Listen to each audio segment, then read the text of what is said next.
he just did a little bit quicker today, but really just showing him around the place and showing him the track really. And what have you seen from his preparation between Dubai and now that is positive? No, look, we've been very happy with him. We haven't overdone him. Obviously, he went to Dubai and it's only been 5 weeks ago, so he's here a week. So it was 4 weeks in the time he left. He had a good, strong race in Dubai. So he's here kind of really, we think, fresh, rather than being hard on him, if you know what I mean. And what have you kind of learned or changed since Johannesburg to now? Well, I'm not sure. Did we give Johannesburg a prep? Maybe one in Dundalk, I think it was. But obviously we started in Dundalk, and it was an artificial surface for him.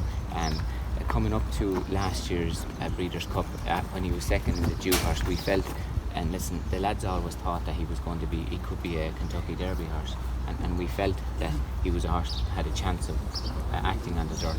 So we had a decision to make whether we would stay on grass with him for the Breeders' Cup or switch him to dirt. But at the time we had US Navy flag, and he had won 2 Group 1s on the grass, and obviously Mendelssohn hadn't. So rather than making too big a change, we said we'd give him a chance of winning a Group 1 on the turf, and with the view that we could train him over the winter with the Kentucky Derby in mind. And obviously we were very lucky that Churchill and HRI and everybody put on a Kentucky Derby, kind of a trial in our part of the world. So that was Dundalk, and that was just a perfect distance, we thought, at the perfect time. And it was a little bit of an introduction for him, coming from the grass to an artificial surface. Obviously it wasn't dirt, but it was different than grass. And we felt if that went well, the next one would be Dubai, where it would be dirt surface, and the trip would be further. We weren't sure, obviously, how far he would get. He's a horse that always showed plenty of pace in his work, and he got a mile well in Dundalk, and then he went to Maidan, and we were delighted that he got a 9.5 furlongs on the dirt, which is a tough surface. So for us, he has progressed nicely. He has passed the tests that we have asked him to pass so far, and that's obviously why we are here today, really. Yeah, no, he has a big personality, which we always try encouraging horses to develop a personality, and he has developed a big one. He's even though he's vocal, like I said, he cries out and calls to horses. He's not coltish. He doesn't draw, or he doesn't show in that way. So it's more of a mental thing than anything. And as we were training him last year, when we put on blinkers on him, it totally focuses his mind. It's amazing. For an inch at either side of his eye, it just totally changes his focus, and that's the way he has been so far. And what you see there is he was the same in Dubai before he raced, and we saw last year, the minute the blinkers went on, he just totally focused, you know. So we don't want to change too much, and he's slowly growing up mentally and physically. So so that's where we are, really. He was absolutely, obviously,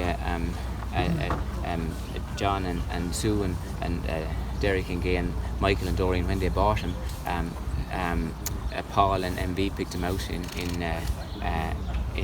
Keeneland, obviously with Demi, and but I remember Paul and MB saying that they thought that he was a very special looking horse, physically and with his pedigree. So listen, and the lads always had it in their mind that this is where he could be. He came to us as a top-rated horse, and usually those horses, if things go right, they have a big shot, really. And like you said, the way he's bred he's an unbelievable pedigree for this part of the world as well.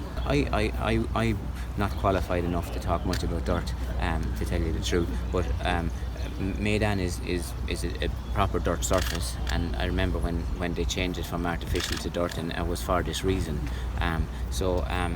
Listen, Dean rode him, Alan rode him in Maidan, and he was very happy with him. Dean rode him today, and he was very happy the way he went over the surface, you know. So I suppose that's all I could say, really, you know. So, but he seems very happy. Yeah, I think he's drawn out a little bit, and I think some of your American trainers like Bob Baffert and obviously Wayne, they kind of thought that they wouldn't mind being out a little bit where we are. So that's positive for us anyway. That they would know an awful lot more about dirt racing than I would. So I would imagine that he'll be some way forward. I'm not sure. I didn't speak to Ryan, and Ryan will decide that always. I think there's pace on his inside, and I think Bob's horse is on his inside as well. So he made it in Maidan, but I wouldn't be sure that he will make it here. But that will be Ryan's decision when the gates open, really. Aidan, what would this mean for you and for the operation? Listen, it would be something that we couldn't really dream of, really. This wouldn't be anything that we could ever dream of happening. Like we feel so privileged to be here and to have a horse to be here and to be able to compete. But like obviously it wouldn't be like to dream about something like this wouldn't be it would be very even hard to dream about, really. Where do you usually watch the Kentucky Derby when you're back home? I usually watch it at home, obviously.